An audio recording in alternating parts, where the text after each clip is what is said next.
बेटा। मौसी मुझे बहुत तेज भूख लगी है, आप कुछ खाने के लिए बना दो। हाँ भूख तो मुझे भी बहुत जोर से लगी है। तू एक काम कर, जाके ना कढ़ाई पनीर बना दे, है ना। हाँ भूख मुझे भी लगी है। मौसी आपको तो पता है मुझे खाना बनाना नहीं आता। कल मैंने कोशिश भी की थी लेकिन मेरा हाथ जल गया था। हाँ तो हाथ जल गया तो क्या हो गया, काम करना सीखेगी नहीं तो ऐसे ही हाथ जलेंगे। देख मेरी बात ना कान खोल के सुन ले, हम तुझे यहाँ पाल पोस रहे हैं, इसका मतलब ये नहीं कि तुझे खाना बना के भी खिलाएं। तुझे अगर इस घर में रहना है तो सारा काम सीखना होगा, आई बात समझ में। इसकी माँ ने ना इसे बहुत सिर पे चढ़ा रखा है। घर में इतने ज्यादा नौकर चाकर है कि कुछ काम करती नहीं। और सोफिया बेटा, मैं तो तेरी मौसी हूँ ना, तू जितनी बार खाना बनाएगी उतनी बार तेरा हाथ जलेगा, और जितनी बार तेरा हाथ जलेगा ना उतना परफेक्ट खाना बनेगा। अब मुंह कम हाथ ज्यादा चला। मौसा आपको मेरी मम्मी पैसे भेजती है, उसमें से आप मेरे लिए कुछ खाने के लिए ऑर्डर कर दो। आजकल इसकी जुबान कुछ ज्यादा नहीं चलने लगी है, ये सब तुम्हारी गलतियों के कारण हो रहा है। इस पे कंट्रोल नहीं रख रही हो, अब पूछो इससे। एक मिनट, पहले तो ये बता कि तुझे कैसे पता चला, और तेरी माँ कौन सी करोड़ रुपए भेजती है, कुछ रुपए भेजती है, और वो सारे के सारे रुपए ना तेरी ट्यूशन फीस में चले जाते हैं। हम नहीं खाते तेरी माँ के भेजे हुए पैसे, समझ गई। एक मिनट रुको, फोन आ रहा है,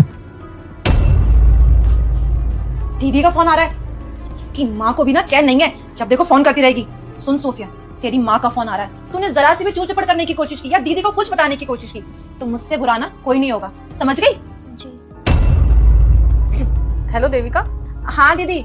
मैं ये कही थी कि सोफिया क्या कर रही है, उसने खाना वाना खाया? खाना? हाँ दीदी, मैंने मंगाया ना सोफिया के लिए व्हाइट सॉस पास्ता, इसको बहुत ज्यादा पसंद है, और वो भी महंगे रेस्टोरेंट से। आपको तो पता ही है सस्ते रेस्टोरेंट से खाना कहाँ ही खाती है। अच्छा ये तो बहुत अच्छी बात है, सोफिया से बात कराना। मैं कराती हूँ ना दीदी, आपकी बात कीजिए। लो बेटा, मम्मी से बात करो। हेलो। हाँ मम्मी। रुक जा बेटा, तुझे मेरी कसम है, मैं माता लक्ष्मी तुझे वचन देता हूँ, जिसने मेरी वीडियो को लाइक और सब्सक्राइब किया 2 लोगों को भेजकर कमेंट जय माता लक्ष्मी लिखेगा, और मैं उसकी सारी मनोकामनाएं पूरी कर दूंगी। बेटा कैसे हो? मामा मैं ठीक हूँ। खाना खाया? हाँ मैं पास्ता ही खा रही थी। अच्छा, और मौसी अच्छे से ध्यान रखती है तुम्हारा? हाँ हाँ अच्छे से ध्यान रखती है। ठीक है बेटा, मैं जल्दी आऊंगी। ठीक है। हाँ नमस्ते दीदी। दीदी मैं ये कह रहा था कि मैंने सोफिया के लिए ना नया टीचर हायर किया है, तो इस बार अगर आप पैसे भेजना तो 1 लाख एक्स्ट्रा भेज देना। 1 लाख रुपए एक्स्ट्रा? बट मैं तो ऑलरेडी 1 लाख भेजती हूँ। अरे दीदी वो क्या है ना कि आजकल महंगाई बहुत बढ़ गई है, और टीचर्स के भाव तो इतने ज्यादा बढ़ गए हैं कि पूछो ही मत। तो अब आप तो जानते हैं ना कि मैं सोफिया को अपनी बेटी की तरह रखती हूँ, कितना प्यार करती हूँ। तो मैं भी तो चाहती हूँ ना कि सोफिया अच्छे नंबर से पास हो, सबका नाम रोशन करे। तो आप भेज देना दीदी पैसे।